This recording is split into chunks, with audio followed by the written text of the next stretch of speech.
Sustainability. There's a folk belief that economists are all wingnut free marketers, but that's false in general. There are exceptions, but it's more that economists believe there are many goods for which government intervention can be minimal. Although, granted, even a minimal set of necessary government policies would include the whole set of policy and procedures to secure property rights. And that's not actually quite minimal, but there are some goods, regardless, where government intervention is necessary. Now, different people put the boundary at different locations, and there are discussions about what interventions work best. But part of the study of economics is to see the places where markets don't function. Now, how exactly do or ought economists to define sustainability in the first place? Principal definition is from the 1987 Brundtland Commission. Sustainable development is development that meets the needs of present generations without compromising the ability of future generations to meet their own needs. At the American Museum of Natural History here in New York, the entrance rotunda has the following words carved into its wall. The nation behaves well if it treats the natural resources as assets which it must turn over to the next generation increased and not impaired in value. Conservation means development as much as it does protection. Teddy Roosevelt, 26th President of the United States, winner of Nobel Peace Prize, and a terrible racist, was a prominent advocate of conservation, wilderness, and AMNH. Those sentences in the wall can be seen as inconsistent, or at least implying different varieties of what we would now call sustainability. But Roosevelt's original writing reveals a little more. Conservation means development as much as it does protection.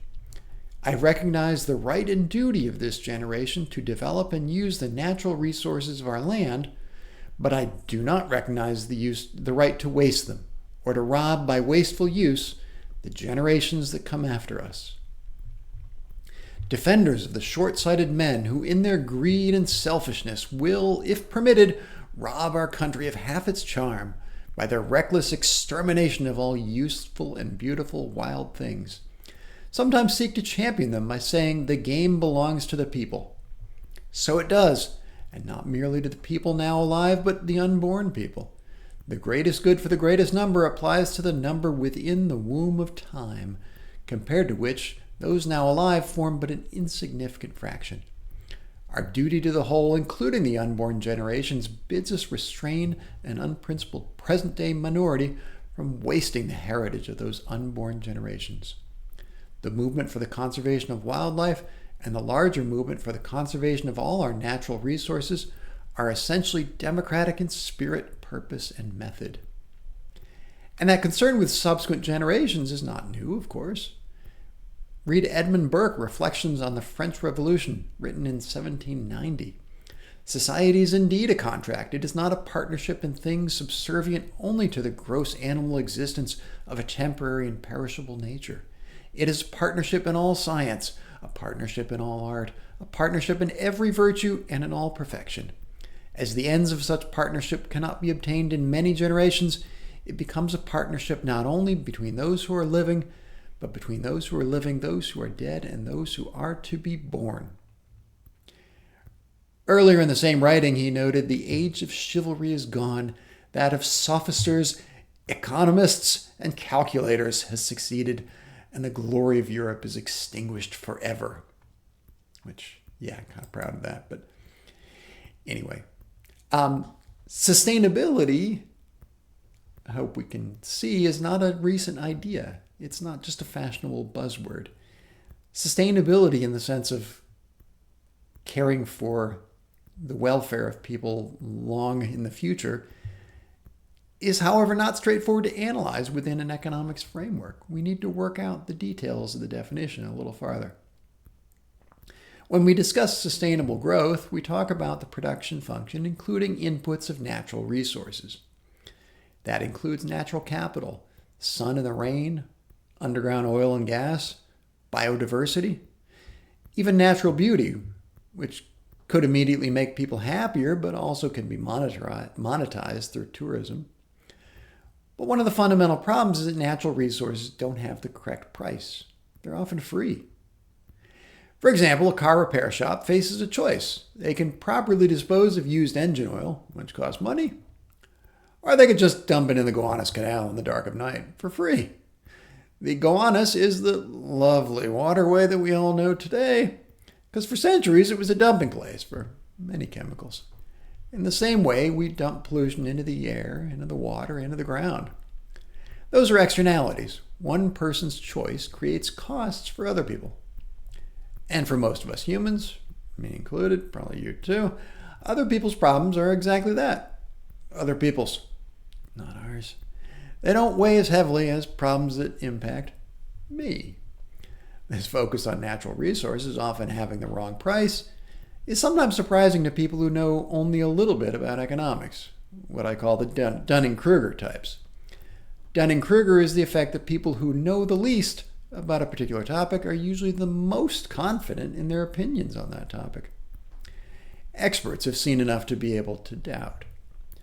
Some people think that putting a correct price on externalities is interfering in free markets, but it's actually trying to get markets to work better. Markets would be more efficient if pollution had a cost. That's why many economists support taxes on emissions. Policy can help get the prices right. So how can countries grow in a sustainable way? While sustainability is important to people in wealthy countries, many poor people have different opinions about the trade-off between getting money now versus leaving enough for the future. Climate change has been a problem because so many people in the world have become wealthy. Climate change is a huge problem with huge costs, but it was created by economic growth that's delivered huge benefits to billions of people. China and India used to have substantial fractions of their populations in dire poverty, subsisting on less than $2 a day. Now China has almost eradicated that level of poverty, and India has dramatically reduced it. That means fewer children dying, people living longer, accessing clean water and sanitation. Many poor people want economic growth, and they see the trajectories of other countries that have become wealthy, often by depleting natural capital, such as digging out coal. So the biggest challenge to global sustainability comes from economic growth, because we all want two things: not to overheat or drown from climate change, but also to get wealthier. Wealthier people are responsible for more carbon emissions, so as more people get wealthier, that drives climate change. To analyze sustainable growth requires understanding economic growth. And economic growth remains weird in the sense of being highly unusual over all of human existence in history. At the beginning of the Common Era, 2,000 years ago, the average income per person in the whole world was about $500 per year, and that's in today's money. After more than 1,800 years, it had grown to maybe $750 per person, which was a substantial growth in living standards, but people are still extremely poor. Until, boom, the Industrial Revolution changed the trajectory of human society. Not everywhere. It started only on one remote edge, not quickly enough. In his recent book, Brad DeLong estimates that real improvements to standard of living only began after maybe 1870 or so, as economic growth took off.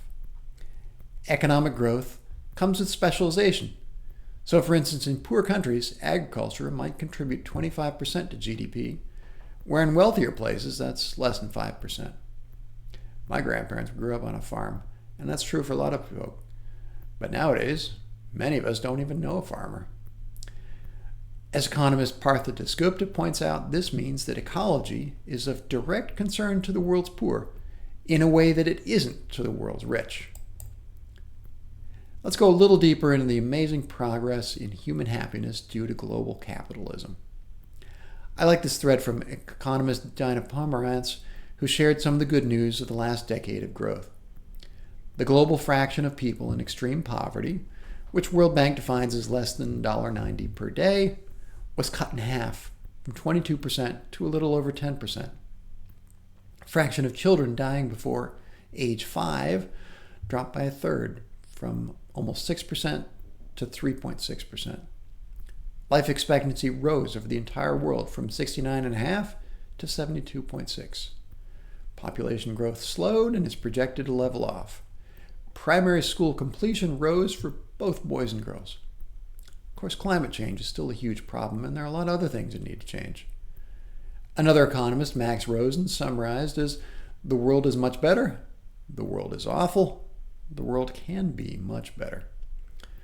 We should take hope from all the changes that we see as we figure out the changes that still need to be made. All these growth facts are really encouraging, even though they're not enough. For things like fraction of people in extreme poverty, a fraction of children dying before age 5, we want to get those as low as possible. We're not there yet. But there's been an incredible rate of progress. Here, for example, graph of GDP per capita in 1950 and 2016, and this is in real dollars adjusted for inflation and purchasing power. We can see most countries in the world, with a few exceptions, are above the diagonal, so they got substantially richer. This is a log scale, so it's a lot. There's still some countries that are doing worse. If you squint and read the labels, you can probably understand the reasons for those. But the global average income grew by a factor of 4.4, while world population increased by a factor of 3. So there are more people who are richer on average.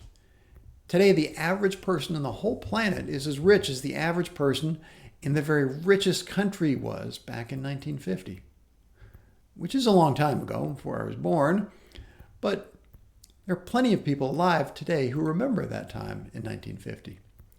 Today, the average person on the planet is really rich by any historical standards.